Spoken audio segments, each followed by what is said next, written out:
Now rejoining Sébastien Ogier, fresh from his second stage win in the Volkswagen Polo. The snow absolutely chucking it down. But it has been a dream debut so far for the Frenchman's new machine. This state-of-the-art car looking blisteringly quick straight out of the box.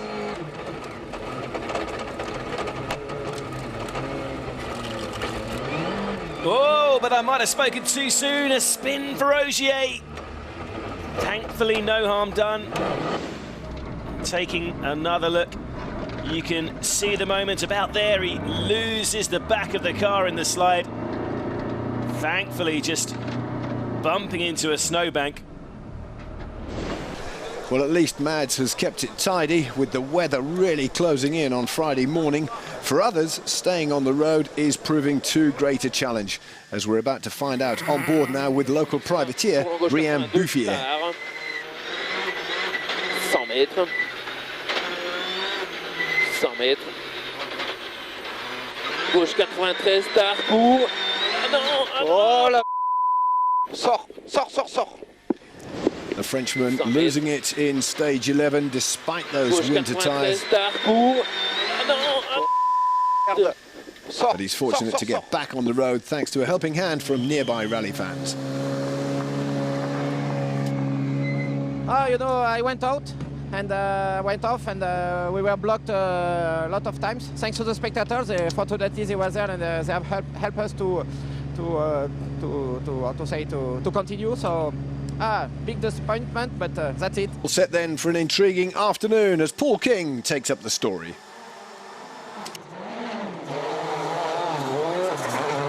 So Mads has been showing improvement, but up ahead, Danny Sordo's third position is beginning to come under pressure from a fired-up Evgeny Novikov.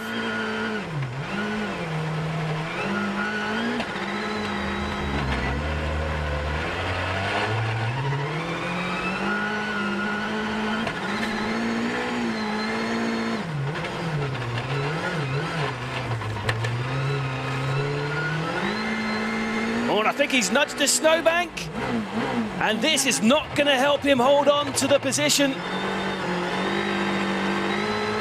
Let's take a look at this replay. You can see the moment he just nudges the snowbank, it tips the car into a spin. We see it all the time in the winter forests of Sweden, not so often in Monte Carlo. And that spin has come to that battle for the final podium spot. We've joined Sordo a few kilometres in. See how tough this stage is here. The surface, a constant mixture of clear tarmac and snow. Incredibly difficult to judge grip levels again.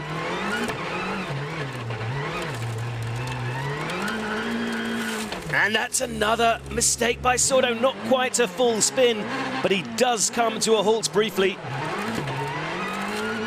With Novikov closing fast, that might be costly. Danny does indeed seem to be feeling the pressure. Well, that says it all. If the most successful driver of all time can barely stay on the road, you know it must be tough. We're now looking at Evgeny Novikov, who, of course, is involved in that thrilling fight for third. Oh, not anymore, he's not. A massive hit, and another one. This could be the end of Evgeny's hopes of a Monte Carlo podium. He's going to try and continue. That was a heavy impact. Facing the wrong way, having to pull a quick three-point turn. No, that car is crabbing. Let's take another look. Touch too much speed into the corner, absolutely no traction. Big collision with the wall. He will try and continue, but I don't think he's going much further. We're hearing there's been a similar incident for Jari-Matti Latvala in here. It's a late frustration for VW2. Latvala's compatriot Juho Hänninen is suddenly on course to make up 2 places to 5th in here. Oof, but the carnage continues. After a week of relative calm, it's all gone crazy in one stage. Let's see Juho slip up again. Just drifts to the left and collides with that wall on the front left corner. That's 3 of our top 7 out in one dramatic stretch of road. Juho out of the car, and that is indeed game over for him as well. Wow, Mads Osberg is still in the running at least, and now with Hänninen joining the grand casualty list, M Sport's new #1 should now move into the top 5. This really is an incredible stage. Mads now on the downhill descent, clear of snow, thankfully, down here. Just take a look at the scenery in front of Osberg. His Fiesta at least has made it through, and a chance for Mads and the rest of us to draw breath. I couldn't walk through that stage, I'm sure. And you try to do this with a tarmac setup with, okay, it's no tires with studs, but yeah. I'm not allowed to swear on the radio, right? No. So yeah, it's a good stage, nice and clean, and I enjoyed it a lot. Yeah, a touch of irony from Mads there, and it is a much-changed leaderboard after the first stage of the day with the retirements of Novikov, Latvala and Hänninen. Sordo moves back up to third, Hirvonen now fourth, and Mads Osberg up into the top five. Well, like Mikko, the future remains uncertain for Robert Kubica. The former F1 star is in talks with a number of teams about a full WRC drive in 2014. For now, though, he has his hands full adjusting to the WRC Spec DS3 for the first time. While also, of course, acclimatising himself to using Italian pace notes with new co-driver Michele Ferrara. Running in 7th at the start of the morning, his run was about to come to an abrupt end. The incident, filmed by a nearby fan, a frustrating way to get his WRC debut underway. I misjudged the grip on the braking. Actually, I just locked front wheels and then I tried to recover with the handbrake, but we lost. The road was ended and it was quite steep and just we went upside down. It's a shame because I was not really pushing and it was just catch me out the grip surface change. The corner before there was good grip and here apparently there was more mud and on the braking and I lost the car. Section alone. Sights of the Polo R WRCs being driven in anger has been quite some spectacle as well. Jari-Matti Latvala right on the limit as he seeks to keep the pressure on his teammate. The two-time Rally GB winner's all-action style, even more spectacular from our high-motion camera. The Finn has the edge over Thierry Neuville, his rival for the runner-up spot in the championship, but with the Belgian just behind in third, this wouldn't be enough to overhaul him. Oh, and it could have been all over then as well. A big, big moment for the Finn. Another sign that Jari is living life on the edge in his efforts to stay in touch with the leader. I came off far too fast. I was thinking one left-hander that I can go a lot quicker. It was very, very slippy and we nearly had a big crash. I managed to avoid it, but with the speed completely stopped and then you had a 200, 300 meters acceleration, so at least we lost 5 seconds on that. So difficult to get the motivation after that back because you lost what you have tried to gain. Robert Kubica is restarting today after a frustrating slide off the road yesterday morning.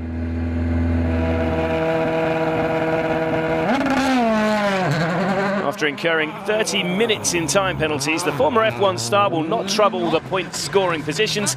On his first outing in a World Rally car, though, it's all about experience now. 20, dosso 20, destra 6, vai, a 3-6 più dopo dosso, 120, frena, destra 7, corta dossata, 60, sinistra 3, destra 3, veloce. No. Oh, not again! Well, Kubica's learning some tough lessons on his debut at the sports top level. He may be a proven Grand Prix winner, but facing the treacherous muddy roads of Rally GB is a world away from circuit racing. So Kubica in a ditch for 2 days in a row. Let's get back to that battle for positions just behind the podium places, with Evgeny Novikov having slipped behind Mikkelsen in the previous test. The Russian still only a second adrift though. Opens 50 long. Oh! Stage 11 claiming another victim as the M-Sport man flies off into the trees. Well, Evgeny has worked hard to improve consistency in recent events, but he just couldn't recover that slide, and that is a frustrating return to old ways for the Russian. Their pursuit of Mikkelsen ending in abrupt fashion. And Robert Kubica could have done with slowing his car down. This was not the WRC debut that was expected from the talented Pole. Yeah, we had a big role. Practically, we just have a misunderstanding in the page notes, and yeah, in the place where I should be braking, I was still flat, and you know, we came here to gain experience, and we just end up twice in the ditch. Okay, do you think we'll be able to see you tomorrow as well? No, I don't think so. Chip race. Gauche 138 numéro 1 pour droite 113, ferme 40 moins millions de cordes. Droite 113, ferme 40 moins millions de cordes, tenir. À 5 Oh, not for the first time this weekend. Neuville forced to take evasive action. It's too many moments like that in Wales that have prevented him building a realistic challenge to the leading Volkswagen. Let's take another look from inside the car. Neuville's quick reaction saving him. The Belgian could have picked up a Christmas tree a month early with that trip. Next, with bonus points on offer for the top 3 finishers. But extra championship points are the last thing on Andreas Mikkelsen's mind. The Norwegian began the day in 4th and seemingly in control in the fight for position with his compatriot Mads Osberg. But it seems the pressure to hold on has got the VW driver rattled this morning. Oh, it's another error from Andreas. He was right on the ragged edge to take the fight back to Osberg, but his hopes of catching his fellow countryman could be over now. Mikkelsen lucky to survive that high-speed spin without serious damage. So Latvala's hopes of catching Neuville in the title race continue to fade, but what about his chances of claiming a 3rd Rally GB victory? Well, the gap to the leader is still within 20 seconds, and Jari will hope to keep the pressure on Ogier all the way to the finish. Oh, but he's overcut the hairpin, and I think he's stalled the engine as well. A really frustrating delay, and I'm afraid that could be that for Latvala's late bid to catch the leader. Well, and this is our bruised Jari-Matti Latvala, and now you can see the damage to the rear left, limping. This guy knows he can't stop at this stage. At this point, he's trying to find out exactly what he hit, assessing the damage, and all of it at a snail's pace. Jari, I can see what's happened. Where did it happen and what did you do? Just before coming to the wide road on the junction, it was the right-hand corner over the crest. The car was a little bit lifting and went a little bit wide, and basically when I went wide, there was straight away stone outside, and I hit the stone and it broke the suspension from the rear. So cruel luck for Jari-Matti Latvala, desperate to impress in front of his home fans, forced into running repairs to that rear suspension by the roadside. Co-driver Mika Anttila relaying images and information back to the Volkswagen crew in service. At the moment, I cannot figure out how we get anything what we can do. The car is drivable now, but we will lose a lot of time. Another reminder that at the top level of this particular international sport, even the best have to get their hands dirty occasionally. They've done what they can. Latvala and Anttila will return to the car and be able to limp to the next stage. But it looks as if the Finns' challenge is already all but over.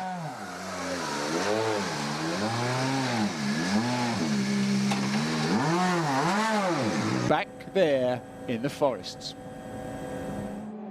Thursday was a bit of a non-event for Yevgeny Novikov. That is all about to change for the Russian rocket. Trees here in Finland must be avoided at all costs. Crash shot middle, right one for the long cut guts. 50. Avoided, that is, even if you have to make a little bit of pizza with your steering wheel. That's whether they are living, like these trees, or logged, like these. A touch too much on the crest, and Yevgeny is spitting splinters.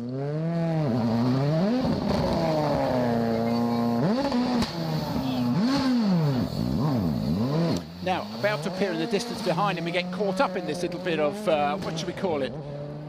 This bit of lumberjacking is Britain's Chris Meek, who is the next one on the stage behind him.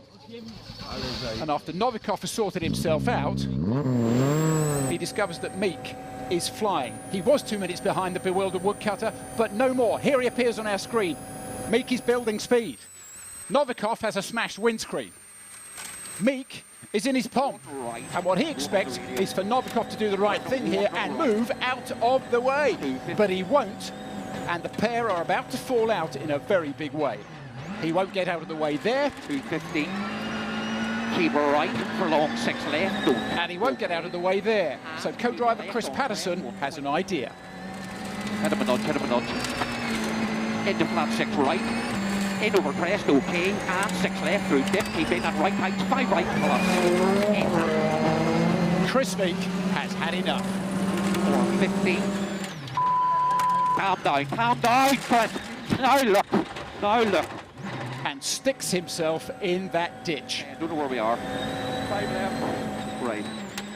And 6 left. Finally, 250. Chris Meek gets the chance to pass by. Keep straight and long 6 right into. Novikov has not read the rules of the road. And I tell you what, you can come to Finland for years and you'll never see a sight like that.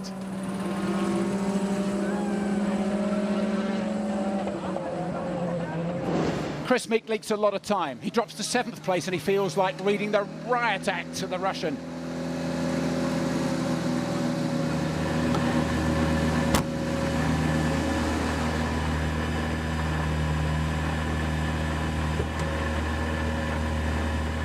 Chris, the car's covered in mud, obviously behind Evgeny. You're not happy at all. No, it's not about my race. My race is I try to be comfortable, but it's about safety. And let's just update you on another Finn, because all of that flying seems to have ended in a heavy landing for Juho Ouch Hannanen, whose rally comes to an end after hitting a rock on stage 9. Rocks 2, Finns 0. There'll be no one more disappointed in his own country.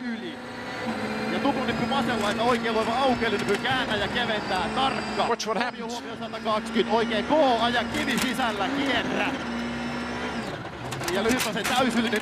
He loses control of his Citroen in 5th gear in a corner. He hits a bank. He almost rolls his car onto his roof and picks up a couple of punctures just for good measure. It all means he leaves stage 12 in 4th place overall, and he's running out of kilometres over which to catch the French rally leader. This was a narrow escape, Mikko.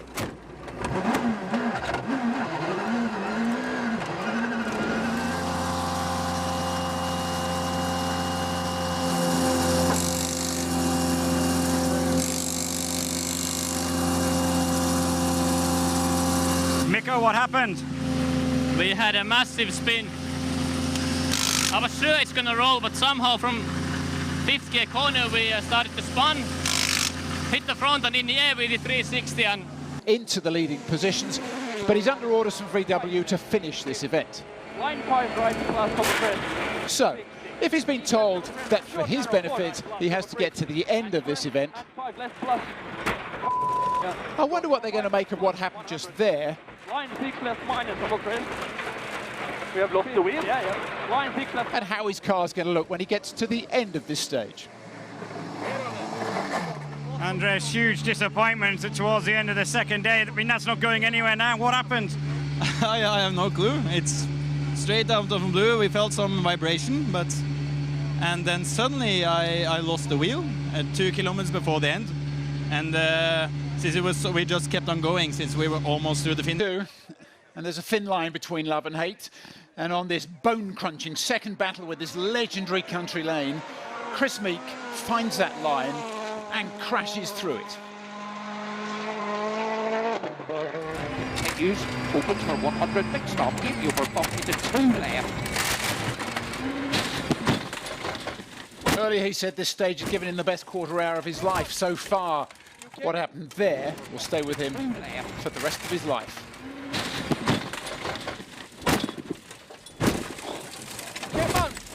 It's pace notes out the window, hands in the air, and as this reveals from this fan, it's game over with just one stage to go. Another victim of this unforgiving place is Mads Osberg. escapes with his car intact. Andreas Mikkelsen in stage 4, watched by Paul. A big kick up for Andreas there, Kevin, with an injury to his regular co-driver Mikko Markkula, forcing VW's young Norwegian out of Rally Deutschland. Mikkelsen's drafted in Irishman Paul Nagel as a replacement. Short, wide right, left. Oh, but he should have gone left there. Andreas has shot up an access road. Thankfully, disaster has been averted. Let's take a look at that again. The stage goes off to the left. Has to take evasive action up the access road. It shows you how important accurate pace notes are. And then to add insult to injury, he gets lost in his own dust trail. Well, such mistakes are to be expected, particularly as the pair adjust to their new set of pace notes. We came quite fast over left hand over crest, and the pace nose on the recce was a little bit too positive. So I need to take an escape road, and yeah, after that it was so dusty, so I need to wait there for 20 seconds to see where I was going, because I didn't have a clue. By the end of the day. Mads Osberg is one of a number of debutants down under who's struggled to deal with the unpredictable grip in challenging technical stages. Whoa, and he'll get a face full of dust with that big slide. He whacked a rock on the side of the Fiesta too. Mads' moment is survived, but the M-Sport man dicing with danger in this afternoon loop.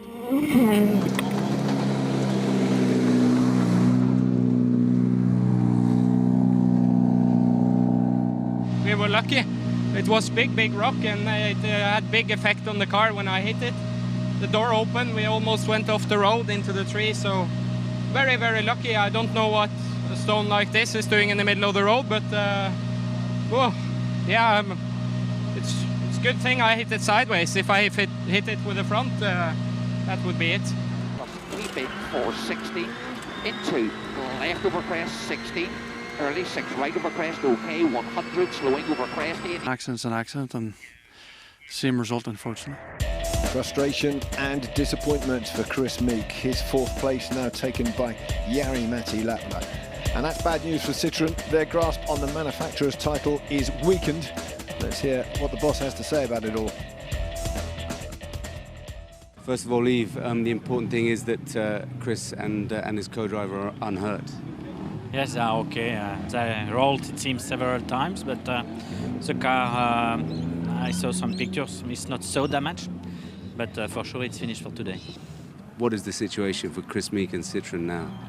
I don't know. I will speak with him first, and I will take a decision after. But for sure he did not do what I asked him. Well, you can't help but feel for Chris Meek. It had been going so well, but now left to contemplate the implications of that. Australian bush, and this is Mads Osberg, the man chasing 4th spot. The Australia rookie struggled with his new set of pace notes on day 1, but has looked more composed on the second leg, sweeping roads.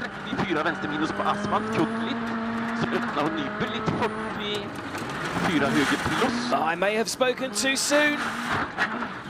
Mads offline and off the road. Getting the car restarted. But that 20-second delay does more than dent his pursuit of Latvala. It also allows his compatriot Andreas Mikkelsen to nudge him down to 6th.